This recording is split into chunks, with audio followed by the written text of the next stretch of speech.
ಮಧ್ಯಾಹ್ನ ಕಾಣಲ್ಲ, ಮಧ್ಯಾಹ್ನ ನೋಡಿದವ್ರನ್ನ ಸಂಜೆ ಕಾಣಲ್ಲ. ಎಲ್ಲದಕ್ಕೂ ಗ್ಯಾರಂಟಿ ಇದೆ, ನಮ್ಮ ಜೀವನಕ್ಕೆ ಗ್ಯಾರಂಟಿ ಇಲ್ಲ. TV guarantee, phone guarantee, watch guarantee, ಜೀವಿಸುವಂಥ ನಿನಗೂ ನನಗೂ ಗ್ಯಾರಂಟಿ ಇಲ್ಲ.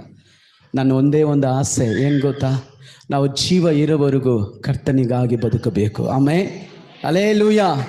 ದೇವರ ವಾಕ್ಯ ಹೀಗೆ ಹೇಳ್ತದೆ, ಮೊದಲು ದೇವರ ರಾಜ್ಯವನ್ನು ನೀತಿಯನ್ನು ಹುಡುಕು, ಅವುಗಳು ಕೂಡ ಇವುಗಳು ಕೊಡಲ್ಪಡ್ತದೆ. ನೀನೆಲ್ಲ ಚಿಂತೆಯಿಂದ ಇದೆಯೋ, ಕಷ್ಟದಿಂದ ಇದೆಯೋ, ನೋವಿನಿಂದ ಇದೆಯೋ, ಬಾಧೆಯಿಂದ ಇದೆಯೋ, ನಾನು ಒಂದು ಸೀಕ್ರೆಟ್ ಅನ್ನು ಹೇಳ್ತಾ ಇದ್ದೀನಿ.